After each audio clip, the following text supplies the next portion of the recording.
Assalamualaikum warahmatullahi wabarakatuh. Perkenalkan, nama saya Muhammad Riki Putrananda.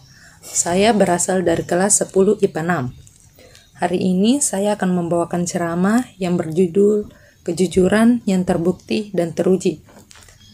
Hamdan syukran lillah, salatan wassalaman ala rasulillahi, asyhadu an la ilaha illallah wa asyhadu anna muhammada abduhu wa rasuluh. La nabiya bada. Tidak ada kata yang paling indah yang keluar dari mulut manusia kecuali puji syukur kehadirat Allah Subhanahu wa taala. Salawat serta salam tak lupa pula kita sanjung sajikan kepada Nabi Muhammad sallallahu alaihi wasallam yang telah membawa umatnya dari zaman jahiliyah ke zaman Islamiyah. Kita harus memiliki kejujuran yang terbukti dan teruji, karena tanpa kejujuran, maka diri kita tidak akan ada nilainya. Barang siapa yang masih alergi menganggap enteng kejujuran, maka dia sebetulnya sedang bersiap-siap menuai bala bencana. Mulai saat ini, jangan pernah terpikir untuk licik. Apapun yang kita lakukan harus dengan kejujuran. Begitu juga dengan jualan, bisnis, dan iklan-iklan yang berbohong kepada konsumen, maka iklan itu tidak akan berkah. Jangan pernah mengurangi timbangan, tepati janji, dan tidak pernah ada orang yang berinteraksi dengan kita kecuali ujungnya. Ketidakjujuran seperti menguntungkan dalam jangka pendek mungkin menguntungkan, tetapi dalam jangka panjang merugikan, karena kerugian mendapatkan sesuatu dengan cara yang tidak halal dan tidak berkah. Itu akan menghancurkan kehidupan, tidak saja di dunia, tetapi juga di akhirat. Terlebih lagi, bila suatu saat ketahuan ketidakjujurannya, maka ia akan kehilangan kepercayaan dari orang-orang di sekitarnya dalam jangka panjang. Bila kita telah kehilangan kepercayaan, maka butuh waktu lama untuk memperbaiki kembali kepercayaan orang lain terhadap diri kita. Oleh karena itu, bermain-main dengan kejujuran berarti bermain-main dengan bala bencana, kehinaan, dan kenistaan. Karena lebih baik kita disisihkan oleh teman-teman karena kita jujur daripada kita diterima dalam keadaan menipu dan membohongi mereka. Kita akan tertekan di hari karena diketahui keburukan kita. Belajarlah jujur dalam segala sesuatu yang berkaitan dengan keuangan. Jangan sampai berminat mendapatkan sesuatu dengan cara yang batil. Percayalah, Allah telah menyiapkan rezeki untuk kita. Jujur atau tak jujur, kita sudah memiliki jatah rezeki masing-masing. Perbedaannya, ketidakjujuran kita dalam mendapatkan rezeki hanya mengubah status rezeki dari halal menjadi haram. Padahal dengan kejujuran, kita pasti berjumpa dengan rezeki kita, karena tak akan pernah tertukar rezekinya setiap makhluk-makhluknya. Kebiasaan menyembunyikan sesuatu yang layak dibuka dan ketidakberanian kita untuk transparan merupakan indikasi ketidakjujuran kita. Apa yang harus kita takuti? Tak apa-apa orang tahu keadaan kita yang sebenarnya. Selain kita harus transparan, yang terpenting kita harus jujur kepada diri sendiri. Kita tidak perlu merekayasa supaya orang lain menyangka kita elit, pintar, dan bonatif. Hal ini akan menyiksa diri sendiri. Justru kekayaan kita adalah keberanian kita untuk tampil apa adanya. Kalau kita ditanya seseorang dan kita belum tahu jawabannya, maka jangan sekali-kali kita berdusta, apalagi berlagak sudah tahu. Katakan saja, maaf saya belum mengetahui jawabannya. Saya masih harus belajar lebih banyak lagi. Nanti bagaimana kalau kita dianggap bodoh? Apa yang salah dengan dianggap bodoh? Justru kalau dianggap pintar yang salah. Hal itu akan membuat kita terkecoh karena merasa pujian itu benar, hingga akhirnya kita menipu diri sendiri. Teman-teman yang berbahagia berbicara tentang kejujuran. Apakah kejujuran itu? Kejujuran merupakan tanda bukti yang menentukan kadar keimanan dalam diri seseorang. Kejujuran pula yang menjadi nilai harga diri kita. Akan menghargai dan menghormati kita ketika kita melakukan sebuah kejujuran, dan sebaliknya, seseorang akan merendahkan bahwa menghina kita ketika mencoreng nilai-nilai kejujuran.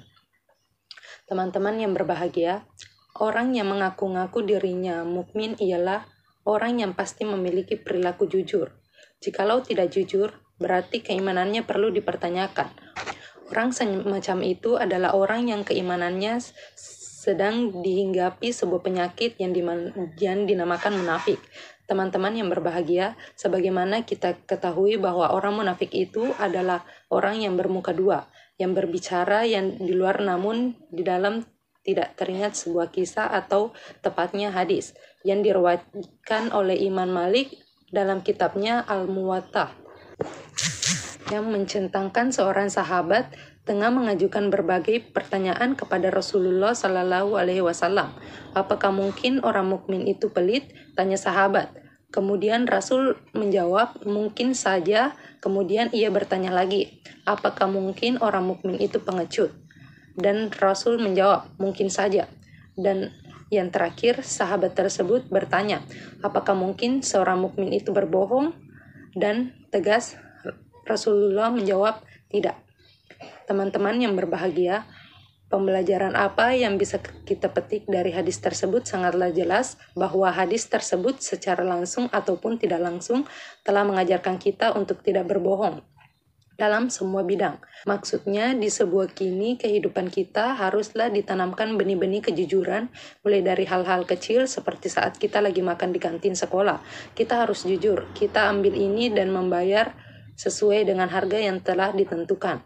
Jangan berbohong jika kita tidak jujur dalam hal sepele seperti demikian dapat dipastikan ketika kita memegang sebuah kekuasaan yang menyilaukan mata, kita akan menggunakan kekuasaan tersebut dengan semau kita. Dan itulah yang terjadi dengan negara kita yang tak habis-habisnya masalah korupsi yang diakibatkan oleh ketidakjujuran oknum-oknum tertentu dalam mengendalikan kekuasaannya. Teman-teman yang berbahagia, kejujuran merupakan pangkal semua perbuatan baik seseorang. Tidak berbuat dan ucapan baik kecuali kejujuran. Hadirin yang berbahagia, kata jujur adalah kata yang mudah diucapkan oleh siapapun, kapanpun, dan dimanapun. Namun, untuk dilaksanakannya dan dibuktikannya hanya dapat dilakukan oleh sebagian kecil umat manusia. Jujur merupakan sifat terpuji yang harus dimiliki oleh setiap insani. Mengapa demikian? Karena sifat jujur adalah modal utama dalam menjalani kehidupan kita sehari-hari dan merupakan kunci keberhasilan kita serta kebahagiaan kita baik di dunia dan di akhirat. Nabi bersabda yang artinya jujur adalah menunjukkan pada kebaikan dan kebaikan adalah menunjukkan jalan ke surga. Hadirin yang dirahmati Allah Subhanahu wa Ta'ala, walaupun Nabi mengatakan demikian, tapi banyak umatnya yang belum dapat melaksanakan kejujuran. Tidak perlu jauh-jauh, dapat diambil contoh dari kegiatan anak pada kesehariannya. Misalnya, di sekolah, pada saat jam pelajaran, biasanya siswa ditanyai oleh guru apakah siswa belajar tadi malam atau tidak. Dengan suara lantang dan serentak, siswa pasti menjawab kalau tadi malam belajar. Namun, kenyataannya, siswa tersebut tidak belajar, melainkan sibuk menonton acara di televisi. Dan masih banyak contoh-contoh lain yang mencerminkan perilaku tidak jujur. Tidak hanya siswa yang melakukannya, tapi banyak juga orang tua kita dan bahkan pejabat pun melakukan ketidakjujuran atau kebohongan dengan menjual atas nama rakyat. Apabila kebohongan ini dilaksanakan terus-menerus dan menjadi kebiasaan yang melekat pada diri setiap umat manusia, maka akan terjadi kehancuran dan kegagalan di segala bidang. Dan lebih fatal lagi, seperti kata Nabi, bahwa kebohongan itu adalah menunjukkan keburukan, dan keburukan itu menuju ke jalan neraka. Oleh karena itu, pada kesempatan ini, saya mengajak kepada hadirin semua, marilah kita berbuat jujur. Jujur kepada orang lain, jujur kepada diri kita sendiri, dan terlebih lagi, jujur kepada Allah Subhanahu wa Ta'ala. Sebab, kita tahu bahwa segala sesuatu yang kita lakukan di dunia ini tidak ada balasannya di hadapan Allah Subhanahu wa Ta'ala. Dan apabila kita melakukan kejujuran dan keterbukaan, insya Allah yang namanya perselisihan, kegagalan, ataupun bencana dari Allah akan dijauhkan dari kehidupan kita oleh ridha Allah Subhanahu wa Ta'ala. Sekian dari saya. Wassalamualaikum warahmatullahi wabarakatuh.